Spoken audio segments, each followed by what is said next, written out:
Hello everyone, today we talk about Andalusian warfare between the 11th and the 14th century.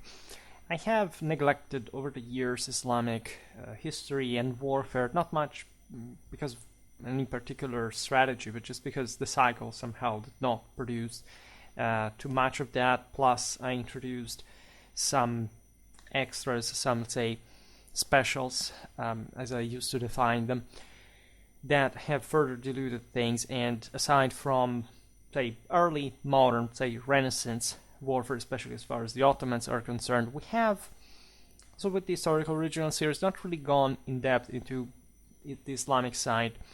Also, certain parts of Europe that the Al-Andalus definitely represents the biggest element of, at least throughout most of the Middle Ages. I have other videos incoming on the topic, by the way, and surely in the future we will go in depth with this. Today we talk for our regional warfare series about the military of Al-Andalus, not in its peak phase, at least considering the previous, say, caliphate in its political unity and compaction, but in fact in the Taifas era.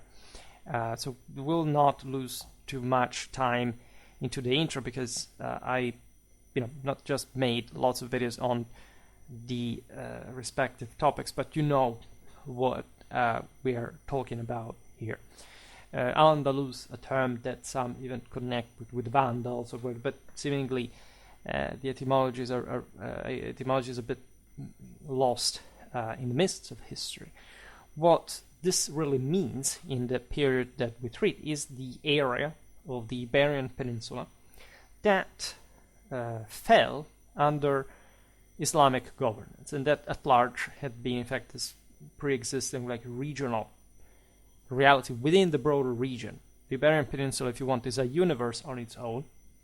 The south had always been sort of more advanced up to in fact the high Middle Ages since antiquity, for many reasons, but the caliphal exploit had brought eventually to an exhaustion of this power and to the fragmentation into some feudal polities that reflect what we have also observed in other videos about the general feudalization also of the Arab, of the Byzantine world, etc., and in this case like the Western victory over such systems. Going back in the mid-8th century, say just before Charlemagne, Al-Andalus encompassed nearly the entirety of the Iberian Peninsula. If we want to really intend Al-Andalus as the entirety of this Islamic universal rule over Spain, I even made a video about that, especially involving the different juridical ideologies of Islam regarding this entire dominion, also at the in the succession, as you know, of different polities, of different dynasties, if anything. If you think about the Almoravids, the Almohads, we'll see now. Which means that, of course, when we talk about Islamic warfare in Spain, we've seen it in other videos as well, we're not really talking about too many specificities. As a matter of fact, also the Emirate and then later Caliphate of Cordoba had largely been an Iberian power of some sort. There are so many specific characteristics of Iberian warfare that existed since millennia, way before the Arabs arrived. Think about the fighting a la Jineta, and let's say the Cantabrian ride of classical times. And the reasons are a bit ingrained in the political and territorial reality of this, again, immense system. And remember that France is bigger than Spain, but Spain and Portugal together are bigger than France. It's something insane, and especially incredibly differentiated by climates, terrain, just a universe on its own that, in fact, on Schwerpunkt we tend to treat as such, even as a sort of different cradle compared to the rest of Western Europe. And so, as we were saying before, by the mid-11th century, the Islamic dominion had shrunk essentially to the region south of a line stretching from Oporto in the west, in today's Portugal, through that did not exist yet at the time as a polity on its own, as you know, through, in fact, the interland, the Iberian interland, through fortresses like Avila, Tudela, and the Pyrenean foothills, up to the Mediterranean coast in the east of Tarragona, even. It's a vast territory. As you know, still today, the southern part of Spain, the previous Baetica, approximately mentioned times, is properly Andalusia.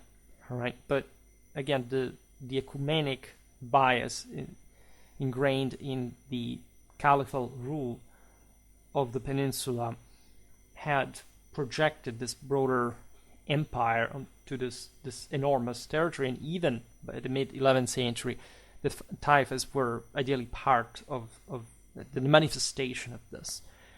And it was not over yet. As you know, there were vigorous Islamic counteractions over the following 3 centuries.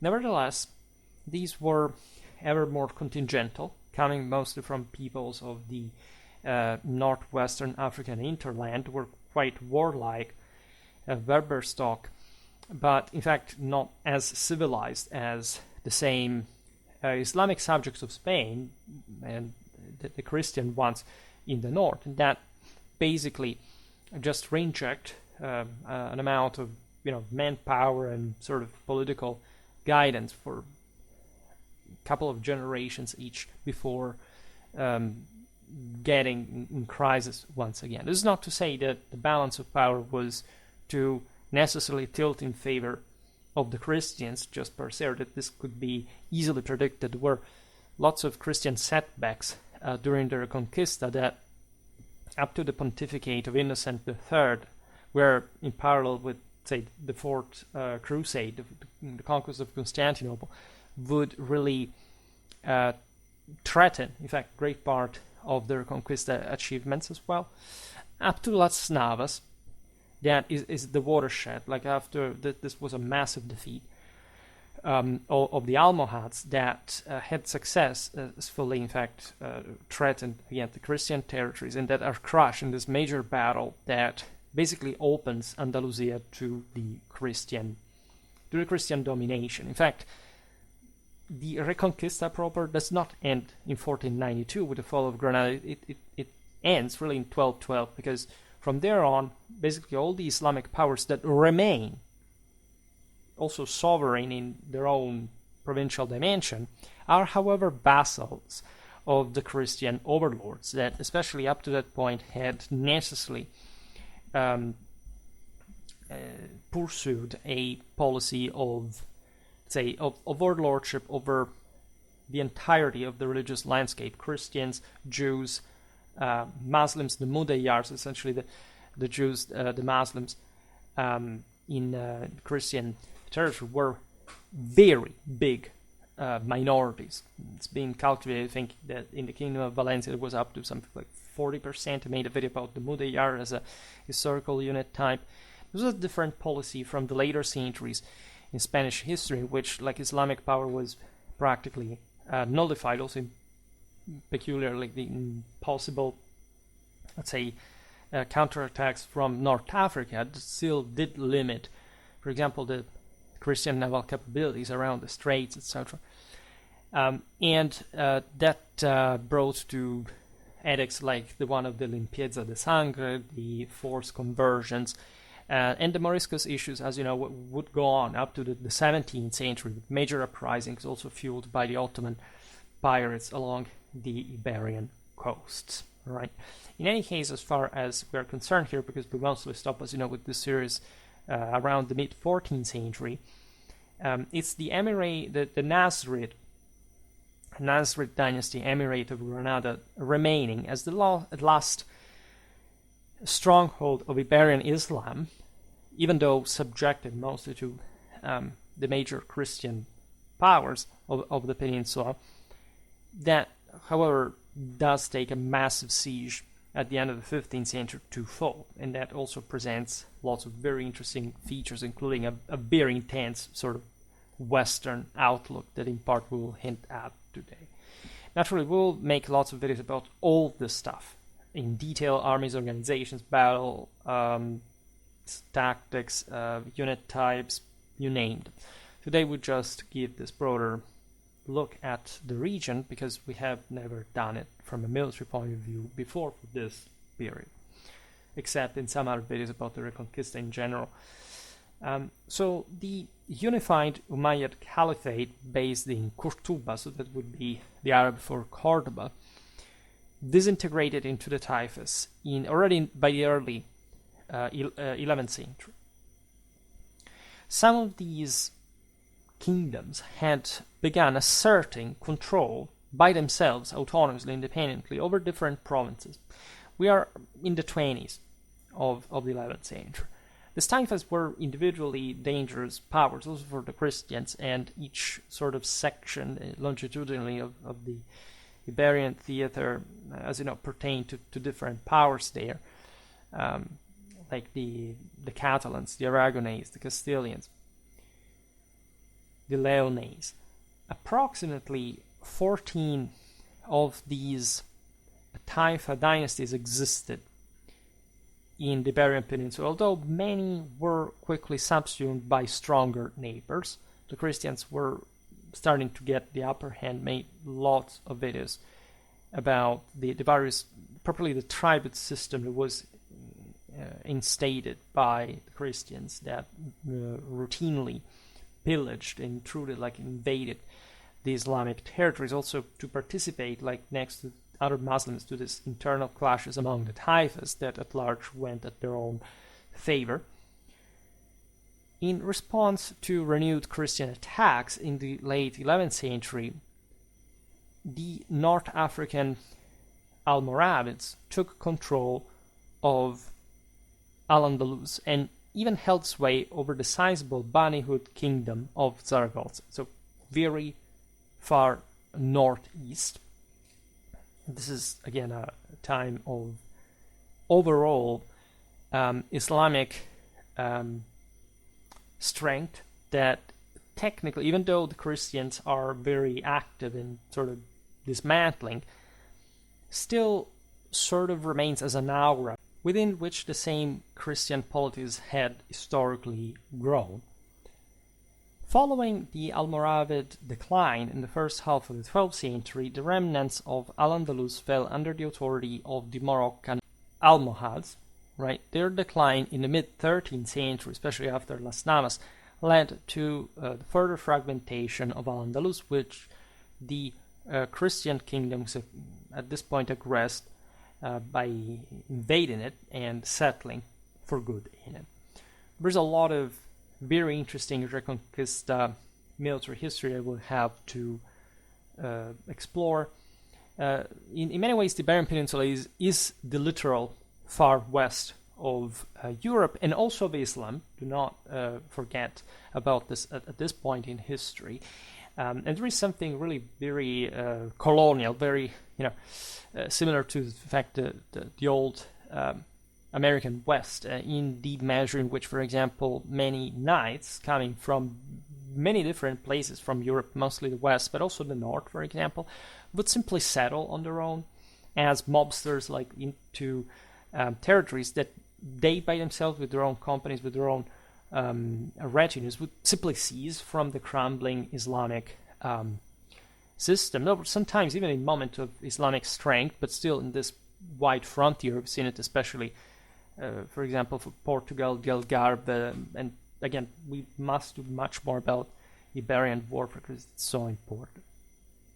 So as we pointed out, only at this point the Nasrid dynasty of Granada, that is Granada, survived under, again, Christian suzerainty, which was incredibly important just even for the Muslims to accept, because they were also feudalized and sort of westernized in Spain enough to accept this Christian protection, recognition, because initially that was really it, right? And the Christians, again, do not have yet the means, especially in the very heavily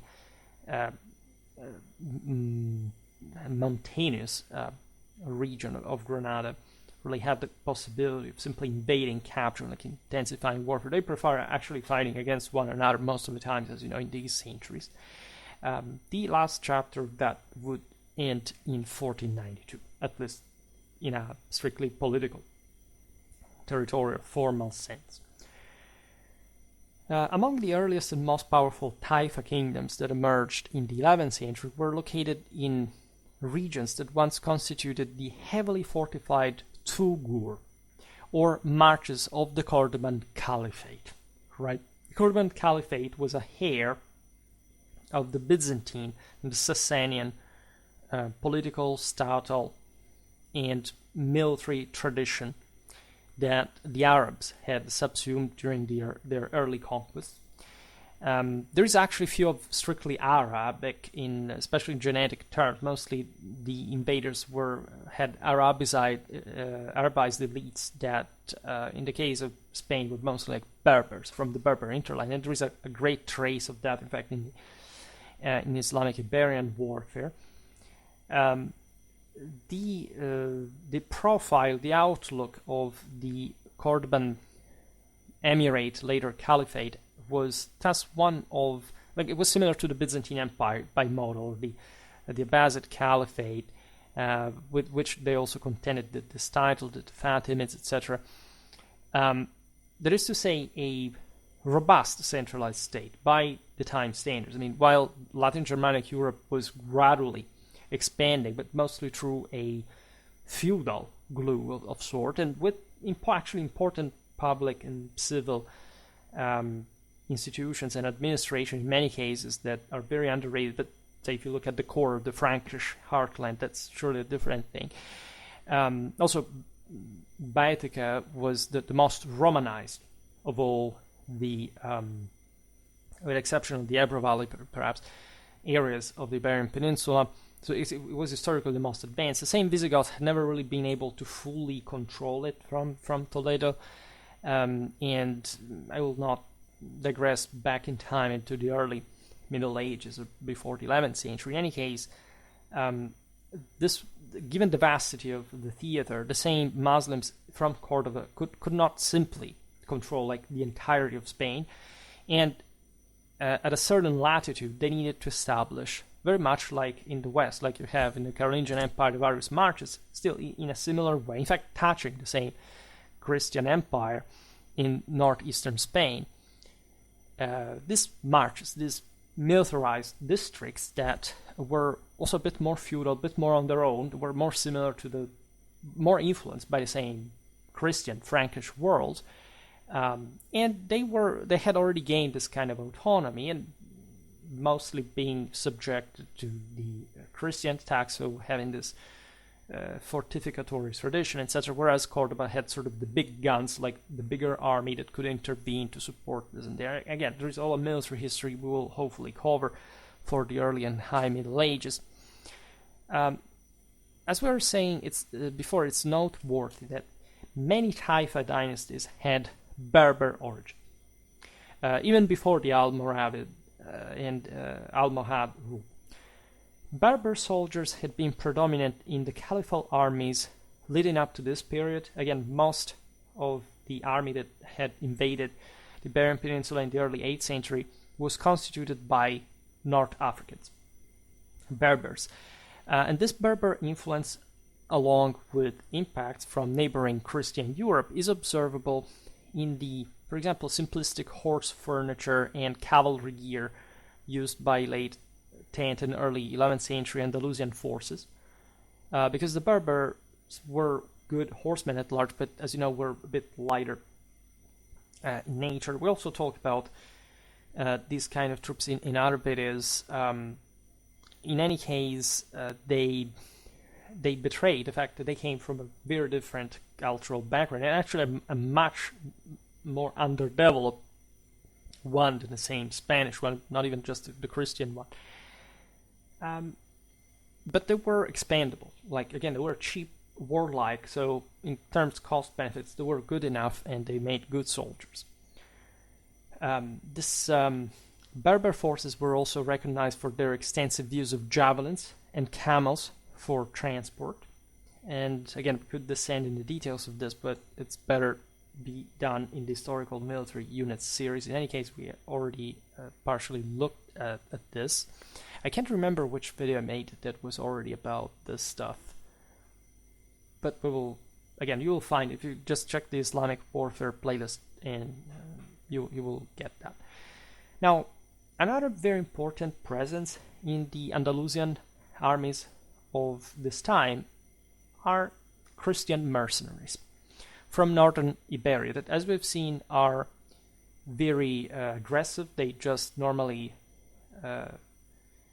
visit, let's put it in this way, the richer south, in fact, in search of plunder, of rewards, of complicated political clienteling, let's say, and that were incorporated into various Islamic armies. In general, we realize that northern Iberian warfare, in its Christian, Frankish, by this point,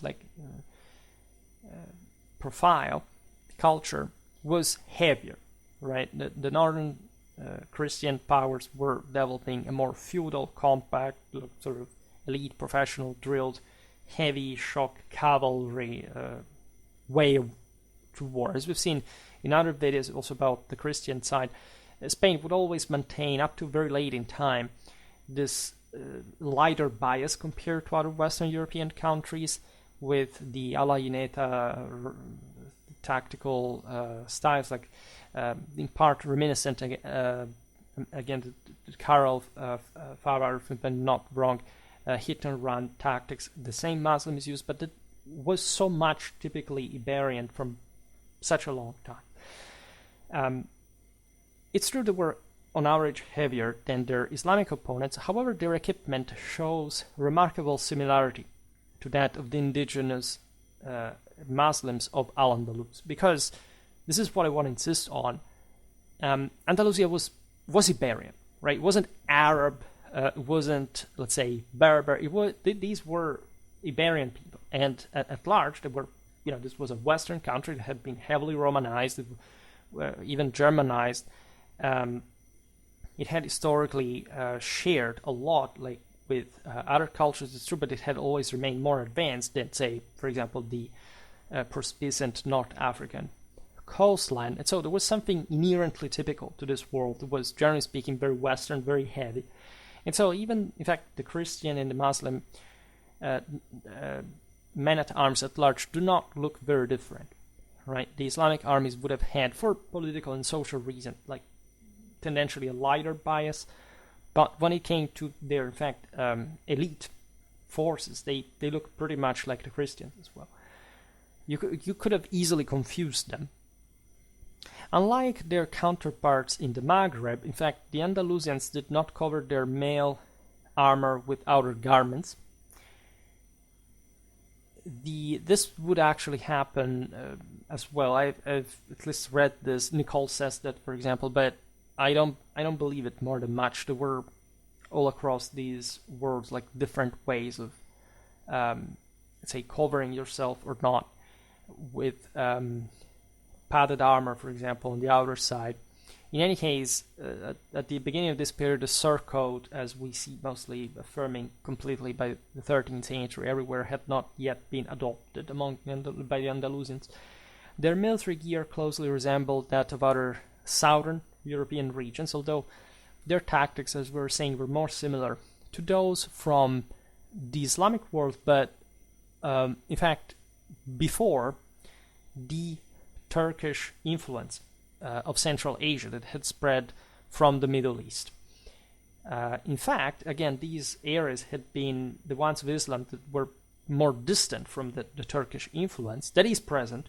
We've seen it also even in Christian Iberian forces. There were lots of things, in weapons, in armor styles that look very, not even very similar to certain Persian stuff, for example, but even to Central Asia, right? So the Islamic world actually did inject a lot into Spain, but at large, this world was not so heavily influenced by the Turks as the rest of the Islamic world, and in fact there is a more genuinely, if not Arab, but sort of this hybrid of Arab, Berber mix that is very different from the Turkish world. Again, the word Turkish, Gulams arriving up to the Atlantic, right? And that's an underrated story that has a lot to do with the Almoravid and the Almohads as well, regardless of the fact that we're not Turks, obviously. But remember that the migration era has wider implications that we normally think. Also, the Muslims had their own chivalric code. They had essentially now a feudal mindset, and also the ones of Al-Andalus, because of the massive Christian and Frankish feudal influence they received in turn. Now, one hallmark of Islamic Andalusian tactics was a strong emphasis on archery, for a reason or another. It's not really too clear to document. Some scholars point to the fact that this would have been, in fact, an early Arab, Arab invasion times legacy of some sort, mostly because we see this archery on foot rather than on horseback. Actually, as we'll see, there was also the latter. More than else, it's difficult to study infantry warfare in the better documented Christian world you can imagine in Al-Andalus. Here I'm using different pictures. There isn't much about this world at large. I mean, these pictures mostly are either from the Christian world, they're from later times, compared to, on average, what we're discussing today, because this is not such an overwhelmingly documented era again. However, we understand, of course, that there was an important missile bias and also some archery one. Al-Andalus would also develop crossbow forces, etc. Again, there's a very interesting mix over time. Apparently, slings were important, a weapon that, as you know, we don't typically associate with Middle Ages, at least compared to the ancient era, and that instead we continuously find all across the world, especially in some fringe areas. At least we may think that more heavily armored, at least elite force from the north had to be greeted with sort of traumatically sort of blunt impact weapons of sort. We find, in fact, large staff slings as well, among like the broader slingshot. Consider that wide areas of the peninsula are... So the Iberian Peninsula is in some places very developed. It apparently seems that some areas were ahead properly in arms and armor manufacturing compared even to France or Italy at this point. But it's very heterogeneously patterned, right? There are some areas of the Iberian world that are very primitive, very underdeveloped, very much also ravaged, like materially poor, right? And of course, the sling is a shepherd weapon. Think about the destruction of agriculture in this enormous Reconquista frontier, and so the transhumance practice, and the fact that you could find people who spent their lifetime like throwing stones to kill time. In part, it may be a simplistic explanation, but it's not far from the truth. I made a video even about the 14th century Castilian slingers that apparently were a thing later on, again, when the armies of England and France were fighting in the Iberian Peninsula as well. Like, you notice that the Spanish had, for example, generally speaking, weaker mounts, lighter troops, and also like this relatively primitive weapons like slings, like in the Celtic French part. Now, we see also from the Islamic side incendiary devices thrown by these large staff slings during sieges. But talking about polyursatics and counter siege capacities is something we'll focus better on in other videos. Definitely was a lot of siege equipment in the Islamic world that really owed to much like some sort of Hellenistic knowledge that, as you know, the Arabs had in part preserved and in part developed during the so-called Islamic Golden Age. They weren't like third millennium technologies, of course, but in part, like especially Cordoba, in the time of its greater fluidity, had like the top-notch siege weaponry available. In previous centuries, also Al-Andalus likely exerted influence, as we've seen, over the entirety of the peninsula. This had informed even Christian warfare. During the late 12th, 13th century, there is, however, the taking over of the Frankish by the Frankish model. Both, I mean, primarily within among the Christians, but also within the Islamic taifas of the Iberian Peninsula. This, of course, brought to, just by also the collapse of public authority, and so the gradual oligarchization and privatization of the system, the development of heavily armored cavalry that existed also in early Islamic times, but was now, again, in this case, more feudal, more similar to the Christian one. We even see horse armor, which is not that frequent, I mean metal armor, and the deployment of couché lances and heavier swords. And as we said before, there wasn't much of a difference between the Islamic and the Christian knights at some point, especially in the frontier area. They were virtually indistinguishable from a technical point of view. There was, for example, the saddle sword, right? This is a secondary weapon that is apparently a typically Iberian thing, within Europe at least, and may be connected actually from to an Islamic channel, that is the Iranian Middle East, because that's something was very much used there. But as you know, where Persia was a very heavily feudal system, and so the idea of having a double weapon, and so this would actually spread in Europe, but mostly by the 13th to 14th century. We find this in part during the earlier Reconquista. We see heavier helmets, potentially including great helms, right? Also among the Islamic forces. The blend is interesting.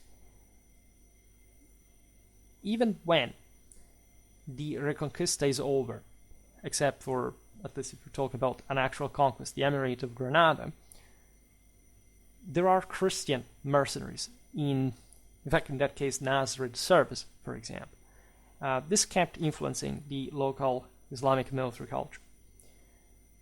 There are also Berbers from the Morocco of the Marinid dynasty becoming part of 13th century Al-Andalus forces, with an increase, especially in 14th century Granada, essentially have this heavy bulk of, as we've seen, also heavily westernized cavalry in Islamic use, but as an elite, and the majority of forces being lighter, including cavalry, and so maintaining the, again, lighter bias compared to the Western forces at large. The Muslims did not have, for example, very strong infantry like the Westerners had. However, when you look at the beginning of this period, you realize that the very big Islamic cities of Al-Andalus are also provided with important infantry forces, and there were picked ones as well. I explained this also in the video about the Mudayyar. We see also a gradual reform of the Nasrid army starting from the early 14th century, because this was a completely different system now from the one of the older caliphate.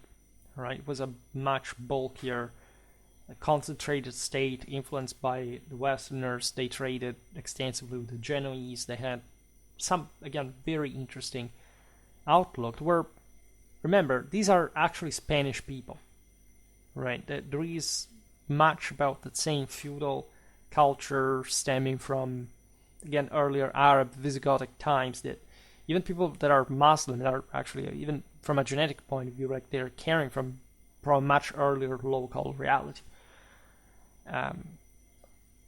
We, however, spot the aforementioned pattern, like the heavier Andalusians, heavier and more elite in both numerically and qualitatively, Andalusians, and the Berbers from the Maghreb, they instead constitute the final rank cavalryman in a sort of lighter, often also skirmishing dimension.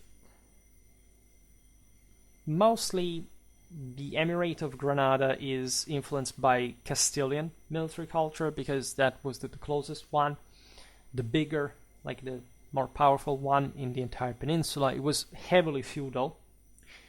In fact, the Nasrids, they do have access to the sea, but mostly, as you know, the hinterland is heavily mountainous, so they also share that kind of mostly feudal, continental outlook. Naturally, the fighting alla Uneta persisted. Right? Some scholars stress that this would have been an Islamic thing that eventually the Christians adopted. I personally believe that this was already a thing, say, in Visigothic Spain. The Christians had really not to learn from this. Consider that also what we said before about the hit and run tactics, like the skirmishing warfare, like that. So if you look at the ancient world, like the Iberian cavalry and say the Mauritanian cavalry across the strait, they fought in very skirmishing ways, and the Iberian cavalry were already superior to this lower one. So if the Arabs brought this, which wasn't even technically part of their originary, like strictly Arabian background, the question is, and it was instead obviously as evidently a Berber thing, like, why would the Christians adopt that? Like, well, I mean, especially if it was already there, like, it's really not understandable. I really disagree with any of such assessment. It may have been, of course, that in the long history of Islamic Spain, there would have been some further, say, reinforcement of it-to-run tactics from the Islamic side, but say that the rest of the Iberian Peninsula would have been devoid of that, and they would have needed to learn from them. I frankly do not understand. In any case, the Jinetes had some distinctive types of sword that did develop at this point, apparently at least, evolving into something that I also inserted in pictures, that is the very distinctive, as elaborated though, Spanish Moorish swords of the 15th century. Of course, there was harness armor and shields development during these centuries, right? Warfare wasn't static. However, it's a bit difficult to be too selective because, again, the Islamic world in Spain does not yield too much in interest of specific information compared to the Christian one. It's a bit like a very blurred reality for reasons we'll explain also better in other videos. We see a lot of crossbows in Granada, from large siege types to the standard infantry ones, and even lighter models for horseback use, adapting to alla Uneta fighting. This tells you how actually articulated and sophisticated the Nasrid forces actually were. They had a hell of an army. Also, they were apparently very advanced in firearms technology, starting from the 20s, the 30s, that there is some very good evidence of these weapons. This would have been normal by being exposed to the European war. Remember, they had trade contacts with the Italians. They had just even the Spanish influence. And in any case, Nasrid forces is really impressive. The Emirate of Granada has an enormous army at large, and in part is reflecting the defensive necessities and the fact that as strong as they were, they would have been left alone for a while. Let's pass to some iconographic archaeological evidence. There's a forgotten chapter of Islamic Iberia, that is to say, the Viking incursions. We have a sword dating to the 10th century, preserved at the Archaeological Museum of Seville, that sparked debate because it was found in the province of Seville. However, it may have actually come from the Atlantic shores of Andalus, from the Norse raids that did affect, in fact, Spain, both in the north and in the south. We'll talk more about the Vikings in southern waters, so to say. But consider that the Vikings also had at large, essentially Frankish blades, and of course there are more distinctive types than in tendency, let's put it in this way, that developed in Scandinavia. The Muslims at that point had a lot of contacts with the Ottonians, with Islamic Sicily, so it would have not really been strange to have sort of more Western-looking weaponry, even just at the disposal of, maybe these were Viking stuff, but it's not just like the necessarily slaughtered Viking but on these shores, but maybe just some trade that Vikings entertained with this Muslims. At the Medina al-Zahra Museum of Cordoba, we have some ceramic fragments from Medina al-Zahra dating to the late 10th century. We see there Andalusian and North African styles in the military figures depicted on these findings. There is a horseman with a long-sleeved mail hauberk, which is very European. However,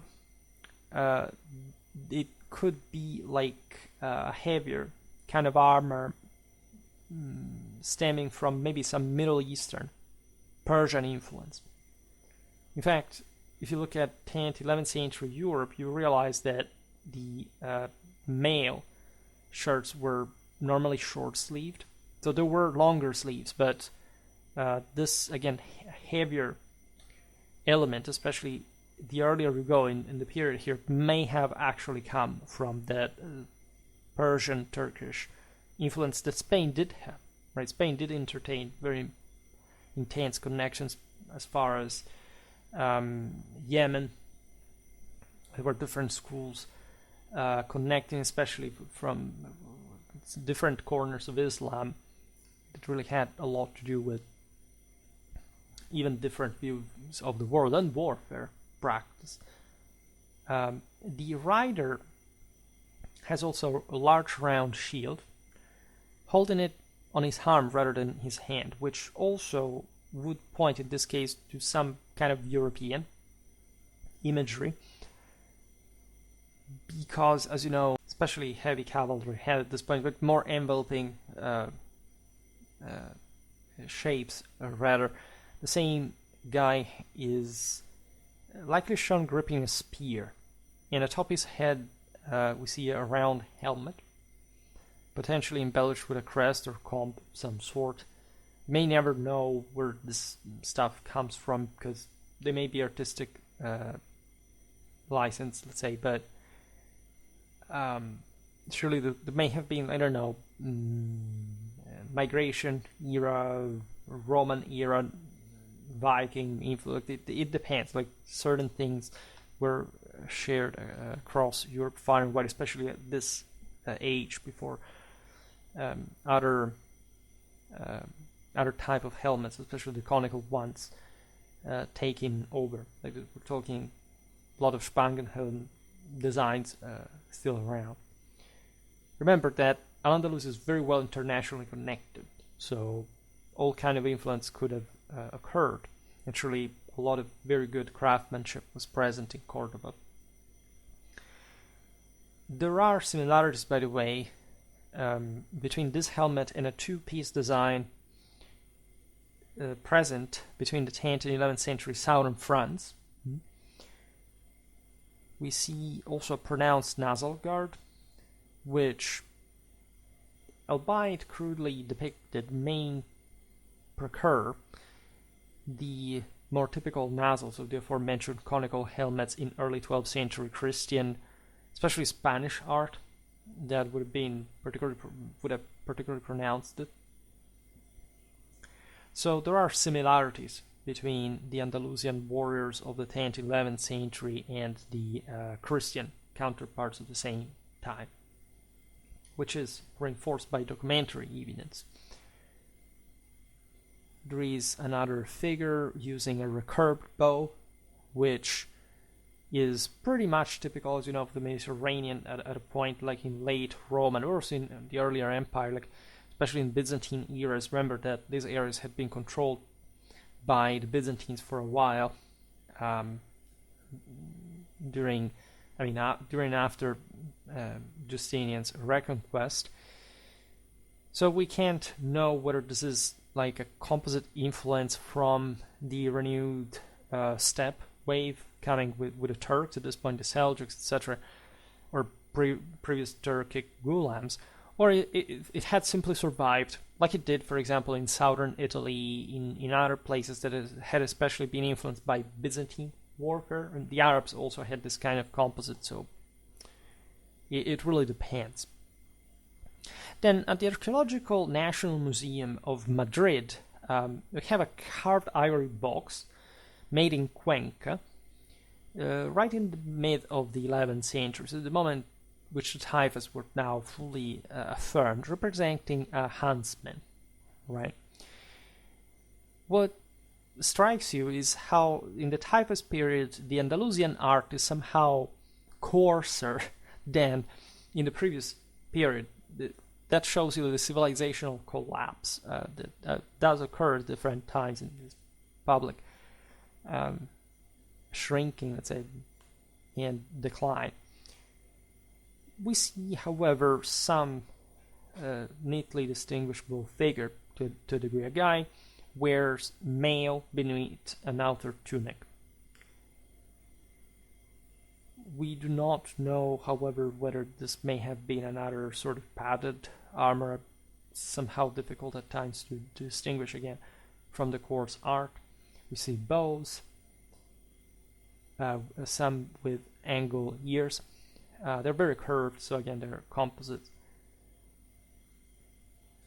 We see quivers or arrows attached to their belts, interestingly enough.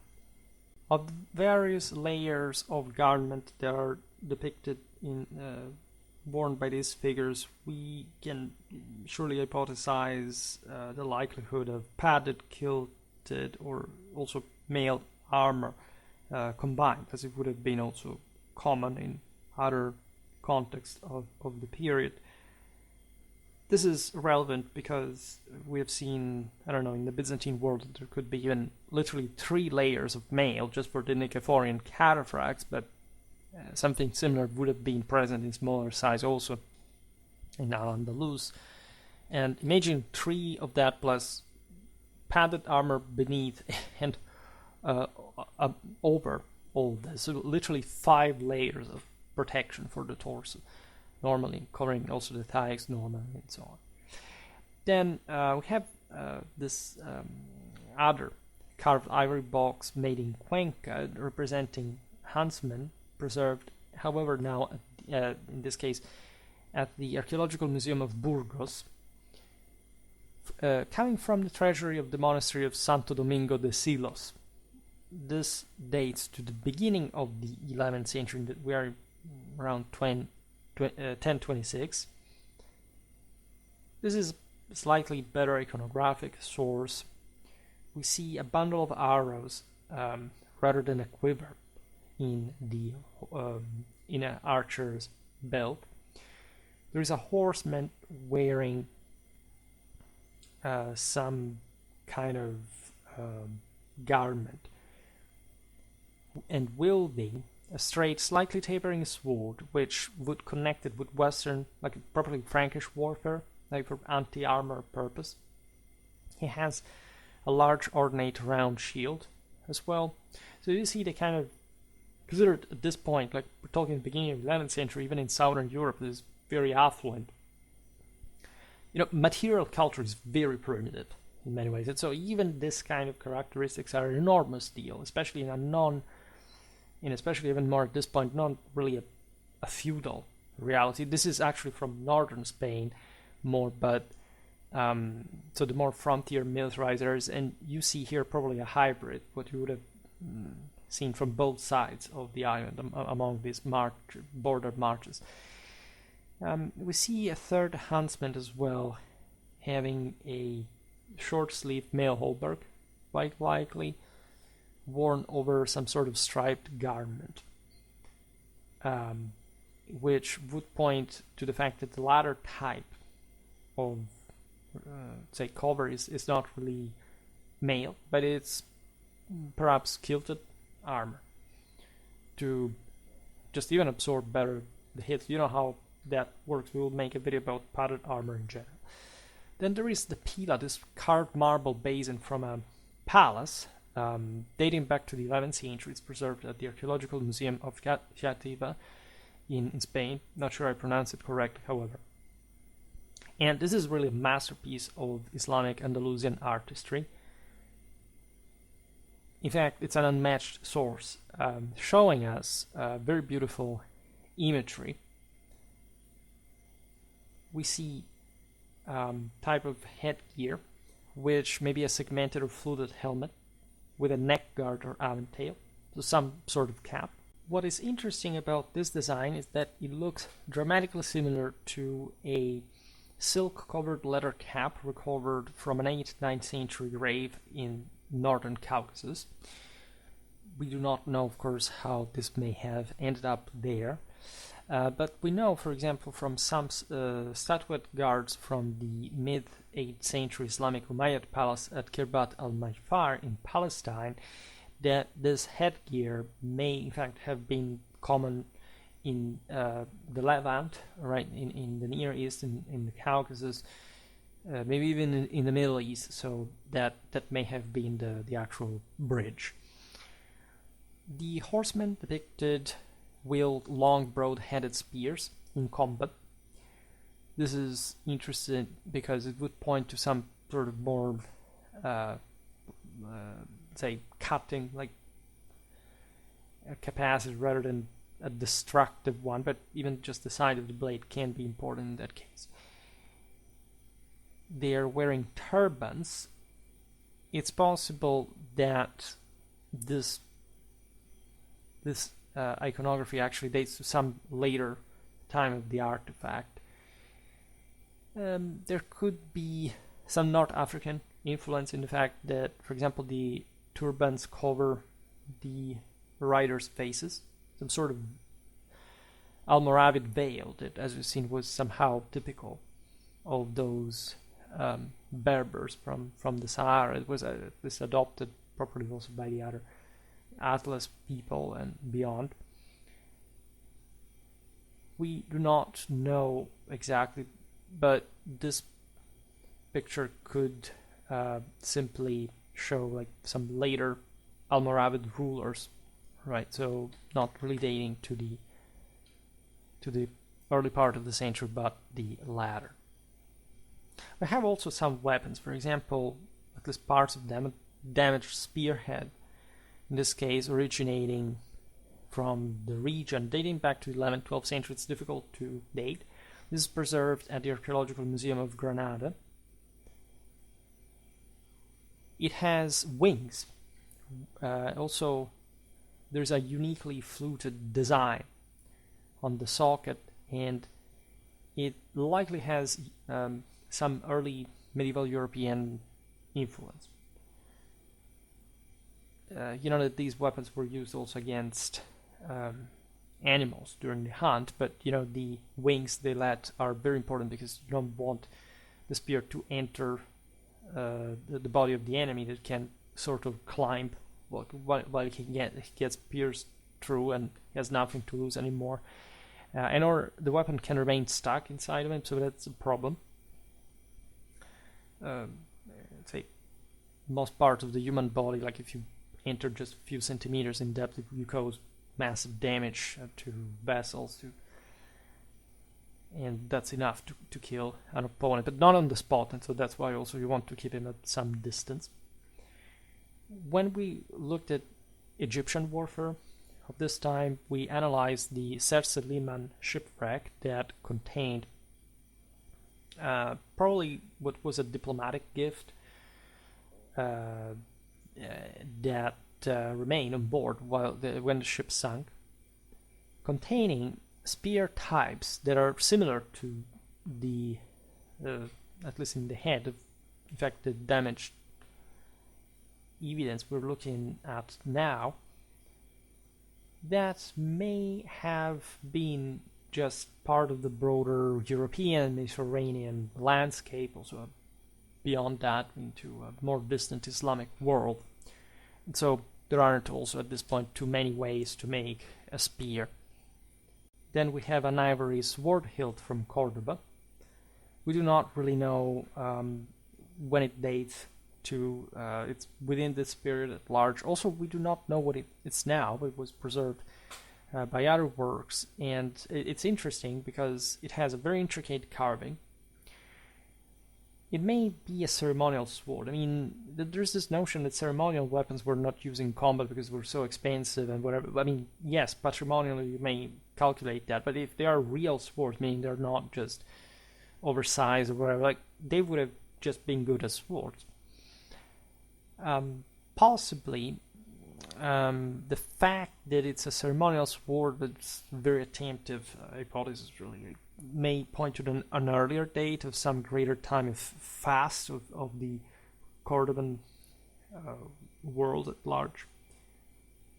It may be, however, a precursor also of the later Gineta sword type that would have been embellished and sort of taken as a sort of pride, even though it was apparently just a side weapon, shorter weapon, just like the longbow for the English gentry later was more like a national symbol of sort, rather than being even that relevant at the end of the day. We have also various missile heads spanning from the 11th to the 13th centuries, coming from Andalusia.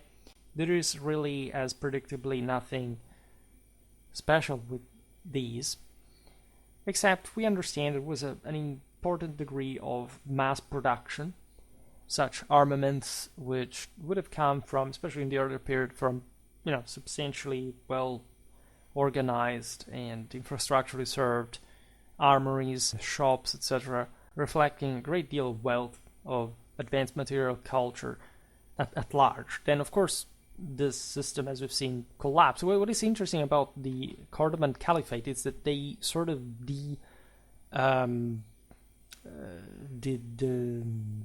disbanded themselves. Like, literally said, this is not a caliphate anymore because we can't have that ecumenic power in over all of Spain. And there would have been somehow fast decline. We know there was a lot of civil wars, destruction, etc., but consider that these territories would have at some point been taken over by the Christians, and with a lot of sacking and destruction. I mean, look at what happened at Constantinople, for example, at the beginning of the 13th century. The same happened to Al-Andalus. So this is also part of the reason why we do not have too much documented this part of Europe during the previous centuries, because at large a lot of the local systems would have just, first of all, sort of collapsed, but also on top of that, the country would have been conquered and sort of destroyed, at least in its broader organization, in its archives, in its probably in everything that had been part of that Islamic past. It's not like the Christians simply arrived and razed things to the ground. Like, it was not in their interest, but the chaos, the confusion, the fact that it was difficult even for victorious kings. We've seen it in different videos about the Iberian monarchs after Las Navas to simply move into the south, like carrying out an extensive and definitive conquest. There would be lots of, again, knights, vassals that ventured into this world and carved out from it some parcels, some scenery from there. But we'll talk about that on some other occasion. We have a silk fragment that was discovered in the tomb of San Pedro de Osma, located in the Cathedral of Burgo de Osma, and it dates likely around 1100. It's now preserved at the Museum of Fine Arts of Boston, and it features an image of a man engaged in combat with griffins, which, as you know, were a symbol of heroic transfiguration. So it's the traditional motive of psychomagia, of winning the self and evolving in the process. And this warrior has highly stylized male hauberk that is somehow similar, but it's not really quite characteristic, but it's very similar to in the way it's stylized to that depicted on some Tunisian ceramics. Of course, there were strong contacts with North Africa, with Tunisia, with Sicily. This had really been the case in the 10th century. Cordoba was really the center of the Western and, say, partly central Mediterranean Islamic world, right? And so such contacts were maintained at a point. Consider that Sicily by this point would have been conquered by, just some decades by the Normans. So there is a great proximity at large of certain regions. And at the British Museum, there are two swords and parts of a sword belt that were unearthed in Martin's Cave, Gibraltar.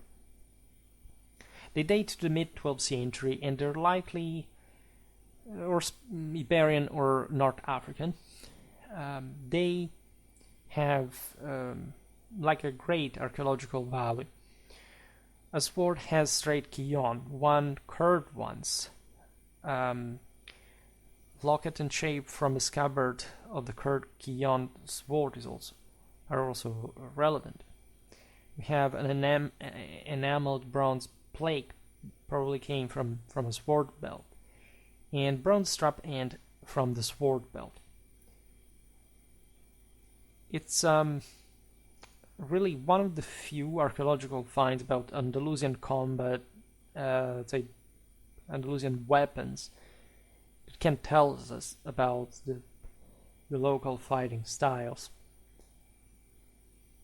There are lots of decorations, like for example the hilt of one sword is adorned with inlaid decorations resembling scales or feathers. And this does seem to have pre-Islamic Iranian roots, stylistically wise, which tells you how connected actually Spain was to Persia at the time. It may seem strange, but through North Africa, reaching the Near East, the Middle East, it's not that difficult during the Islamic Golden Era. And the Islamic world more or less does remain interconnected along that route. The engraved designs on the locket of the sword exhibit distinct characteristics of the local styles, nevertheless, so it's not just, of course, external influences. They may have even been produced in the Christian world, right? Made by some Christian northern Spanish or even French craftsmen. However, similar patterns and color schemes of enamel were also produced in Islamic Andalusia. They feature colors like bright blue, light blue, light or deep green, white with red. The strap end is also interesting in its simplicity. It's essentially a single piece of a belt made from thick woven material or webbing rather than leather, which would still be visible in late 15th century Granada, Moorish Andalusian sword belts. And we have the sword of Saint Ferdinand, it also inserted in the picture. It dates to the 13th century, preserved at the Royal Armory of Madrid. It's likely like an Andalusian Islamic blade with a hilt design that, however, distinguishes it from the majority of Christian, Spanish, or other European swords. It's broad, flat, minimally tapering sword, possessing a nearly blunt tip. This makes it similar, as you know, to early and Muslim Mediterranean traditions that fit the early Andalusian, but also some Middle Eastern sword types. And so something actually quite ancient prior to the arrival of the Central Asian Turkic sabers. The idea, as you know, is that the less tapering the sword, the more cutting, but also, in fact, function, but also a less armored context. And this was the case for less feudal worlds, like in the Mediterranean at large, especially from the Islamic side. It's not like you couldn't fight with such a sword also in a northern Christian context, but it's possible that this type of weapon, it is highly crafted, may have been a ceremonial, symbolic one intended to show that the Christians had fundamentally taken over the southern Andalusian world, that in many ways was the center of Spain, ideally, because that's where, again, the caliphs had dominated from, and so even the Christians, by taking it over, had to show that that world was there. So in the face of this overwhelming amount of still Islamic and Jewish also subjects, they were sort of, some of them in terms of authority, style, and imagery, which this southern sword would have sort of embodied conceptually, right? We have crossbow bolt heads from Al-Andalus dating to the 13th century. They're preserved at the National Archaeological Museum of Madrid, some of which may have actually been originally used at the Battle of Las Navas itself. This is really interesting, and these bolts are believed to be of Islamic origin from the same Andalusia, but as we explained before, and especially in this context with the crossbow, it was tendentially favored by the Christians. There was such a deep melange of military cultures that it doesn't make much sense to categorically distinguish that. But it's relevant because, as you know, other parts of the Islamic world were, the Islamic world in general, witnessed the spread of crossbows, but not to the degree of the West. And here it's sort of interesting. Like, Spain does have a development of that, but in turn, like in the Christian side, not that overwhelming use of the crossbow like you find, I don't know, in Italy or France. And there's more archery bias, javelin bias as well. But also from the Islamic side, you see how westernized, conversely, this is. So it's an interesting meeting point, the Iberian Peninsula. We have an Andalusian Granadian bronze dagger hilt dating to the 14th century, preserved at the Archaeological Museum of Granada, which shows this classic H-shaped hilt, adapted, interpreted at least, as adapted to local Islamic style. It is also associated with the basilar dagger, which is present in Western Europe. We've seen also in other videos about, for example, Egypt, that these daggers were around the Islamic world as well. We don't see them too much in Islamic Spain, but we barely have a complete picture of the world, telling the truth. We have possibly Andalusian sword from the second half of the 14th century, preserved at the Archaeological Museum of Cordoba, which is very similar to the Western European falchion. It comes from Puente Genil, that is located in, but at the time was part of the frontier actually with the Christian world. This may be an indication, and we didn't talk too much about falchions, but these weapons were mostly intended for cutting, and it would have not been so strange to find this actually in the Islamic world as well, given the aforementioned necessity to cut more than to thrust into armor. This is debatable as a statement, categorically wise, because of course falchions were present all over the West. And it's difficult, as we were saying before, to simply attribute this weapon. Let's say it's not simple to just describe what Andalusian infantries were, especially at this point, right? Which does not seem to have been one of particularly strong infantry capacity among the Muslims. Had tougher infantries before, when the Cordoban Caliphate was still standing. But again, it's just a weapon. We don't even know whether it's Andalusian, telling the truth. Consider that many knights, however, could have wielded falchions exactly because they could use it at short range. They were armored. The falchion is not like a peasantry weapon just per se. If you're heavily armored, you can't get into the fray with these soft targets and chopping them to pieces, which, if you look at the Tchaikovsky Bible, for example, you see a lot of knights wielding falchions. And that's actually accurate, aside from seeing these falchions or similar weapons to even some falxes, like you see also in the Norse sagas, or something almost coming from the Byzantine Rome fires. We've seen it in the video about the Varangian Guard. Say optimistically, let's put it in this way, cutting through mail as butter. I will surely make a video about this topic, but tendentially it wasn't the case, to say the least. In any case, we have the bronze hilt of a straight sword, coming possibly also in this case from the south of Spain. It's preserved at the Archaeological Museum of Seville. It's not like they couldn't come from North Africa, for example.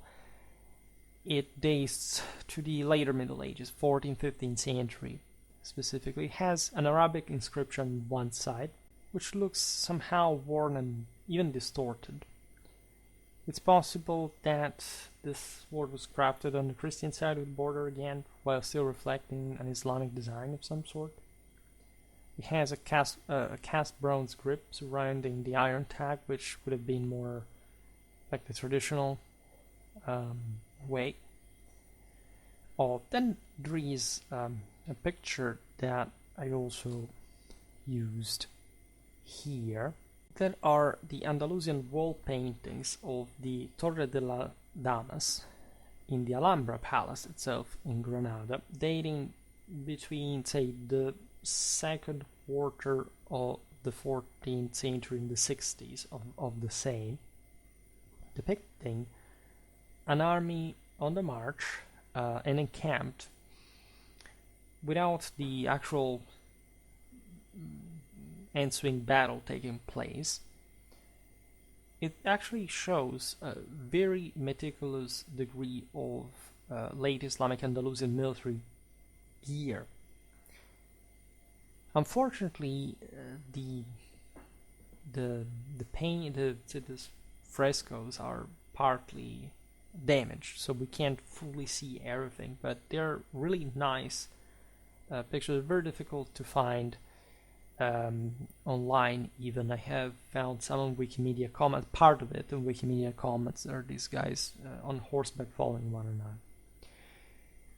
It's difficult to say who these people actually are in the intention of the artist. They may have been North Africans, Turks, or some other Oriental forces. We see crossbows as the predominant weapon in general. In fact, these guys on horseback are mounted crossbowmen. Made a video for the Western ones, but of course in the westernmost part of the Iberian Peninsula, really, you find more of these because of the evolution of the javelin a la Jineta sort of throwing. This is very interesting because it shows how, of course, the crossbow could be adapted to this kind of fighting. We do find it again pretty much elsewhere in Europe, but still these guys retain that hit and run tactics. It's quite interesting. And remember, these are mostly lighter troops that follow the heavier ones. In this case, in the Nasrid reality, as we were exemplifying before concerning the Grenadine army composition, it's really relevant that these light types are the majority of troops. And interestingly enough, these mounted crossbowmen hold quivers position on the left side of their saddles, in front of their knees, which means that we're, of course, shooting with their crossbows from horseback, right? Which required, again, a lot of interesting technique. That is really more like a Middle Eastern thing. It was common in Persia, for example. It's not so overwhelmingly depicted or documented in Andalusia. However, there were surely similarities, and again, mounted crossbowmen were more frequent than mage in general. A guy has a conical helmet with a turban wrapped around. Other guys do not have turbans around their helmets. On one occasion, we see a decorative plume or plate on the helmet. We see something similar in terms of decorative plating or brow plating in some 13th, early 14th century depictions of Islamic warriors from Christian Spain, which is something we documented mostly in the video about that Castilian and Leonese, but also the Aragonese, the Catalan one, and the Navarrese. We made multiple ones, of course. We made Portugal. So we complete with this, actually, this regional survey of the Iberian Peninsula. We see, however, some footmen as well, that as the horsemen wield spears as well, and the mounted spearmen have pennons. The swords have this slender, straight Hineta style.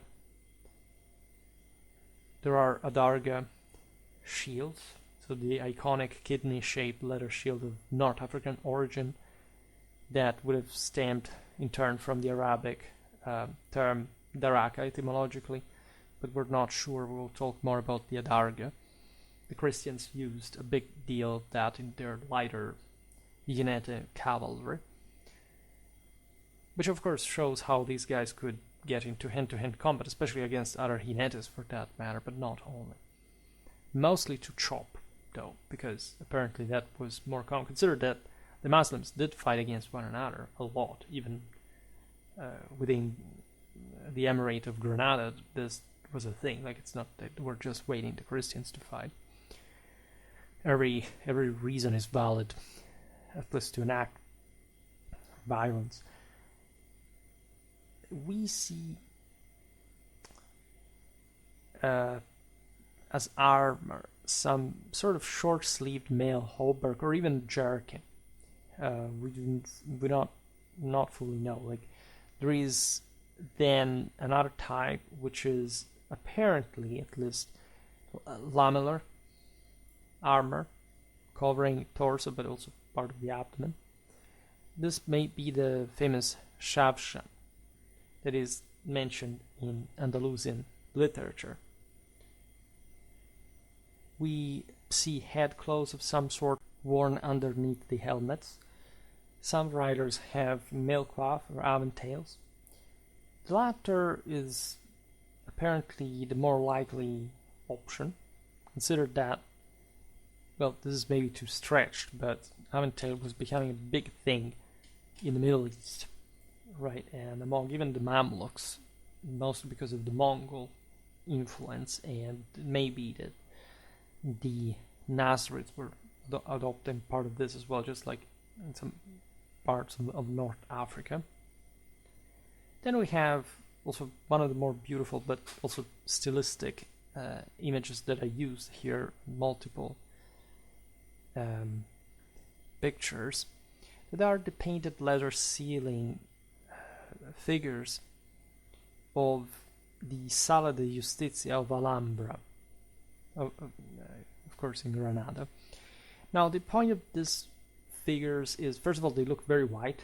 In ways, I mean, the style is like these are supposed to be Moors, and the reason is that you see also that the painting is more beautiful. The easy reason is that this painted ceiling was crafted by an Italian artist in the late 14th century.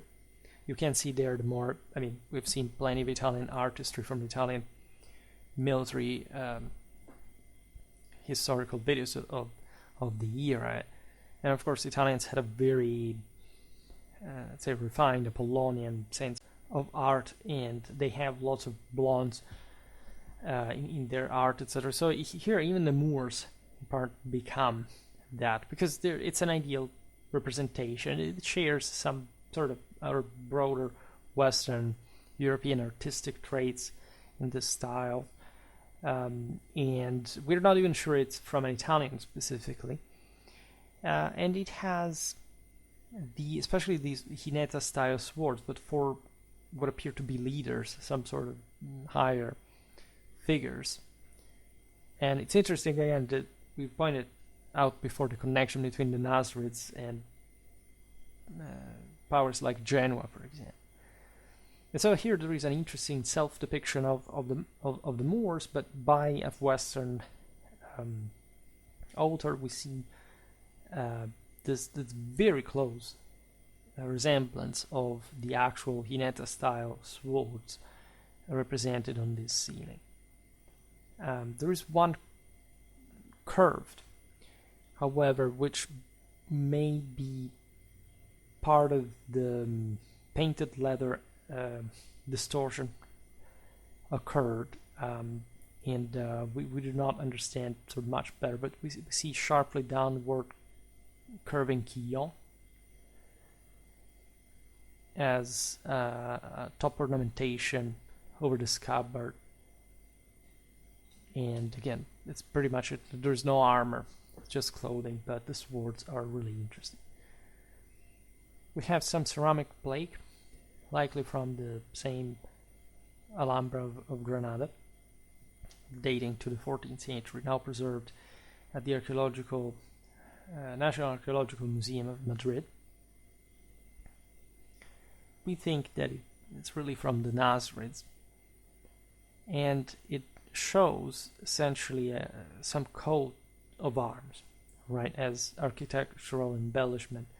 We've seen the Mamluk rank emblems that were popular in Egypt for a long time, and that we attributed to the sort of more Western, most feudal character, certain traits of Egyptian power and institution and representation. This may have been the case for Granada as well. It was so exposed to European heraldic tradition by the point in the later Middle Ages, even though, as you know, heraldry is, as a discipline is a Renaissance thing, but the idea that the Nasrids and their aristocracy would have had some sort of quasi-feudal profile there, and adopting the symbols as just the Christians that they lived side to side with, like it would have not been so strange. Consider, again, Granada was a tributary state of the Kingdom of Castile. It was a hyper-feudal power, championing part of that very, very heavy, as you know, Western Frankish character that especially Portugal and Castile show off like some sort of badge of honor because of their powerful monarchic background. We do not have, in fact, any evidence that such shields as they're represented on the ceramic plate were present in the Al-Andalus before this time. Would have been a relatively new device. Also made, I think, a bit about Iberian flags at the time, but I think I have to re-upload that with updated picture. It was a very brief one though, and we base ourselves on this, and so it's relevant. At the National Archaeological Museum in Madrid, we also have a sword with cast brass or bronze hilt, dating to the same period in Granada, of the aforementioned Hineta style sword. That again is not even just per se like a Hineta weapon. By the way, we see this Hineta style of weapon. It's mostly like the swords I posted here in the picture. Like they're easy to identify. It seems to have been the prevalent type of sword in, at this point, just the Emirate of Granada, because that was the last Muslim power in the peninsula. At least there were, again, lots of Mudayars. We shouldn't open a parenthesis for that, because also we don't have at large such an overwhelming evidence about how they were armed, and roughly, again, across the peninsula, it's not like equipment radically changed. However, artistic sources confirm that these weapons were essentially prevalent from that moment onwards as well, and they were to stay, sort of, as we were saying before, almost a national symbol, especially of Nasrid Granada. We have a sword likely from Granada, but it may have been from Morocco, dating to, say, between the 14th to the 16th century even. This is preserved actually in Constantinople. I will never use the other name. At the Askari Muzzesi.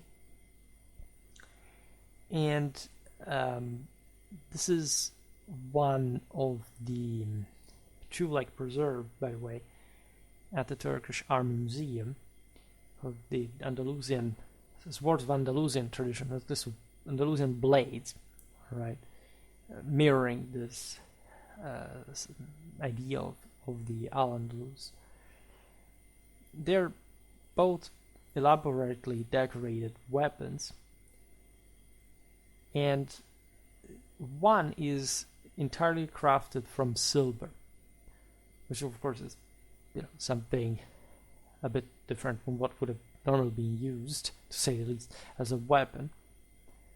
The scabbard may be a later addition, we don't know.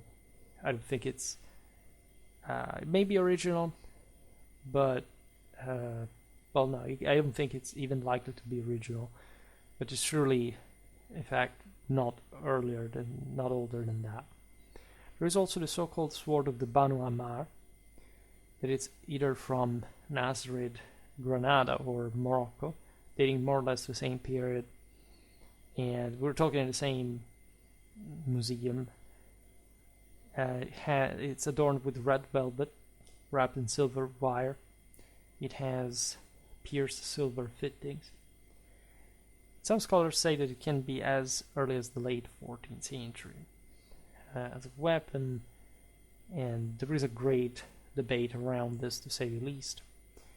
In any case, what is fascinating is that this style was associated with Al-Andalus in a moment in which this may have already been wiped out by the Catholic kings. The sense is like, look, we are Muslims of Spain because we use the sword, right? The cavalry sword would have gone in parallel with this typical type of equestrian meme that Nasrid forces would have sort of maintained from the previous tradition. Low saddles, shortened stirrups, minimal or no armor. These are all very interesting features because they are a blend of Spanish, let's say Berber, even Turkic, even Turco-Mongol tradition, because they were shared by different peoples, regardless of particularly intense context and derivation mechanics.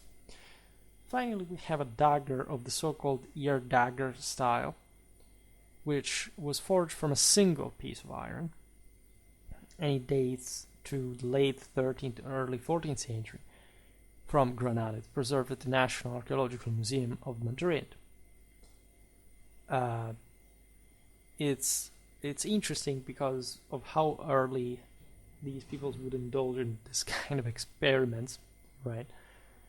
We see some strange feature of the sport, but it's interesting because the, for example, ear shapes at the end of the grip are something that would be found in Islamic weaponry, even as far as the Caucasus for a long time. And so whether this weapon was just symbolical or ceremonial, or what kind of experiments they were doing with this, or for which kind of purpose, it's not even that important. What it's important is to observe how extended such military cultures could be in terms of specific styles, of specific symbolism, and imitation from one another. But Islam was, we often, especially after the 11th century stress, in fact the fragmentation of Islam, there was already, that happened before that, like the moment which the Emirate of Cordoba was created, the Dar al-Islam fragmented from a political point of view. But there was some sense of common, say, military ancestry, or some kind of imitation. There was a lot of cultural exchange between the various parts of Islam that shouldn't surprise us more than much, and that actually should be perhaps reevaluated in the landscape of, as we tend especially to lack, I would say in general, the awareness of how relevant comparative studies of different regional military culture is, but also how many channels existed within them, right? How much continuity also in, sometimes just for specific strategical, technical, logical reasons, right? But other times also because there was a recognition, like in this, think about, I don't know, the Ottoman Empire wanting to parade these Hineta swords to say, oh, look, those Habsburgs in Spain have wiped out this people of ours, in a moment in which the Ottomans were gaining, sort of trying to get this support from North Africa. Many North African powers at that point would actually support the Christians against the Ottomans because they wanted to remain centralized and out of trouble. But there was also a lot of warfare all around, so this is really significant.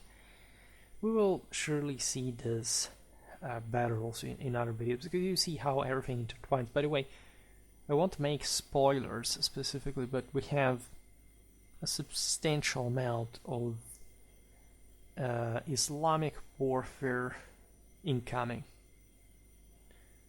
At least we have in the next days, like even at some point 3 in a row, probably will dilute it because we have some special or something, but there is that. And there is later on something else surely about Ottoman and Christian heraldry. At some point then we have another one about another regional warfare about Islam. Well, it will come in a while, surely not before February. Yeah, there is this kind of general approach that we must take into consideration. And everything builds up stuff, right? Yeah, here we are. And again, symbolism is important. Also, warfare is replete with that. We have really interesting content incoming. Let's go on with this. We really need it in many ways. For today, however, I stop it here. I just hope that you enjoyed this video. If you did, please share it. Otherwise, leave a like or subscribe to my channel if you're interested in my upcoming content. As always, I thank you heartily for listening to me. I wish you a nice time and see you next time.